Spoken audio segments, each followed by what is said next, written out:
ദൈവതിരുനാമത്തിന് മഹത്വം ഉണ്ടാകട്ടെ.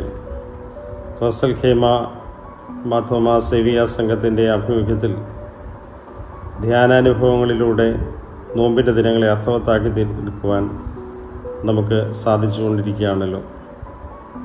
അതിൻ്റെ ഏറ്റവും പാരമ്യത്തിലേക്ക് നാം അടുത്ത് വന്നിരിക്കുന്നു. ഒരു ഈസ്റ്റർ സുദിനത്തിലേക്ക് നമ്മൾക്ക് പ്രവേശിപ്പാനായിട്ട് ദൈവം അവസരം നൽകി. ക്രൈസ്തവ ആധ്യാത്മികതയുടെ അടിസ്ഥാനം ക്രൂശുമരണവും ഉയർത്തുനിൽപ്പുമാണ്. ക്രൂശുമരണത്തിൻ്റെയും ഉയർത്തുനിൽപ്പിൻ്റെ യഥാർത്ഥമായ അനുഭവം സ്വാംശീകരിക്കുകയും അതിനെ സാക്ഷീകരിക്കുകയും ചെയ്യുന്ന സമൂഹമാണ് സഭ. ക്രൂശ് വരെ എത്തിയ ശേഷം നിരാശയോടെ ആരെയും കർത്താവ് മടങ്ങിപ്പോകുവാൻ അനുവദിക്കുന്നില്ല. യഥാർത്ഥ ഉയർപ്പിൻ്റെ സന്തോഷത്തിലേക്ക് അവരെ നയിക്കുന്നു എന്ന് നമുക്ക് കണ്ടെത്തുവാനായിട്ട് സാധിക്കും. ലൂക്കോസ് എഴുതിയ സുവിശേഷം 24-ാം അധ്യായത്തിൻ്റെ 6-ാമത്തെ വാക്യത്തിൽ നമ്മൾ വായിക്കുന്നു, അവൻ ഇവിടെയില്ല, ഉയർത്തെഴുന്നേറ്റിരിക്കുന്നു. അവൻ ഇവിടെയില്ല, ഉയർത്തെഴുന്നേറ്റിരിക്കുന്നു. He is not here, he has risen.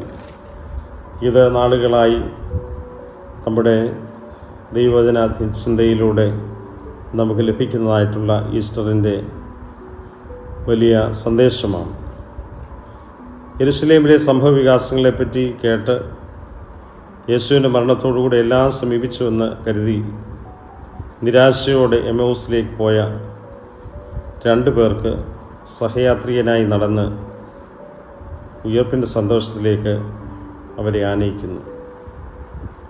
Kallarakkal അതികാലത്ത് ഇരുട്ടുള്ളപ്പോൾ തന്നെ മഗ്ദലക്കാരത്തി മറിയ, യോഹന്ന, യാക്കോബിൻ്റെ അമ്മ മറിയ എന്നിവർ ഉരുട്ടിക്കളഞ്ഞ കല്ലും തുറക്കപ്പെട്ട കല്ലറയും അവർക്ക് മുൻപിൽ ആയിരിക്കുമ്പോൾ ഭയപ്പെട്ട് മുഖം കുനിച്ച് നിൽക്കുന്ന അവരോട് അവനിവിടെ ഇല്ല എന്ന് പറഞ്ഞ് അവരെ ഉയർപ്പിൻ്റെ സാക്ഷികളായി പറഞ്ഞയക്കുന്ന വലിയ സംഭവമാണ് നമുക്കിവിടെ വായിക്കുവാനായിട്ട് സാധിക്കുന്നത്. യേശുവിൻ്റെ പുനരുത്ഥാനത്തിന് സാക്ഷ്യം വഹിച്ചവരും അത് സത്യമെന്ന് വിശ്വസിച്ചവരും തങ്ങളുടെ അനുഭവ സാക്ഷ്യങ്ങൾ വെളിപ്പെടുത്തിയവരുമായ അനേകരുടെ പാരമ്പര്യമാണ് ക്രിസ്തു സഭയ്ക്ക് പറയുവാനായിട്ടുള്ളത്. ഇന്ന് ഈസ്റ്റർ ദിനത്തിലും ഇരുളും അന്ധകാരവും മരണവും ഒരു യാഥാർത്ഥ്യമാണ്.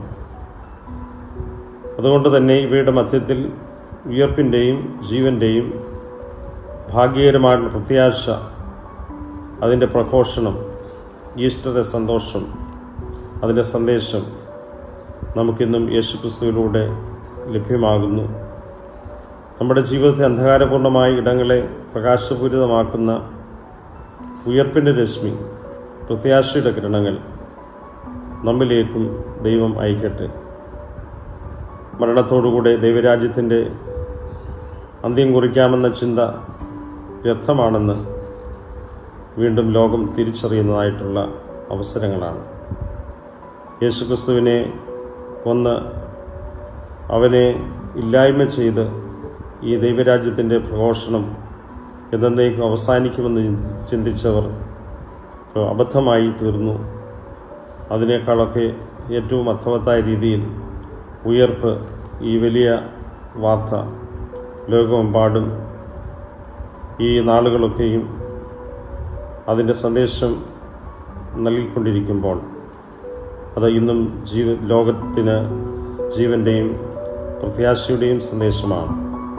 പ്രത്യേകിച്ച് ഒരു യുദ്ധത്തിൻ്റെ കരുതലിലായിരിക്കുന്ന നമ്മെ സംബന്ധിച്ചോളം സമാധാനം നഷ്ടപ്പെട്ട ഇടങ്ങളിലേക്ക് ക്രിസ്തുവിൻ്റെ പ്രകാശം കടന്നുവന്ന് ഉയർപ്പിൻ്റെ സമാധാനവും ആശ്വാസവും നൽകി എല്ലാ സംഘർഷവിരുദ്ധമായിട്ടുള്ള അനുഭവങ്ങളെയും പ്രത്യാശയുടെ കിരണങ്ങളിലേക്ക് നമ്മുടെ മനസ്സുകളെയും എല്ലാ ഇടങ്ങളെയും ദൈവം രൂപപ്പെടുത്തട്ടെ എന്ന് പ്രാർത്ഥിക്കുന്നു.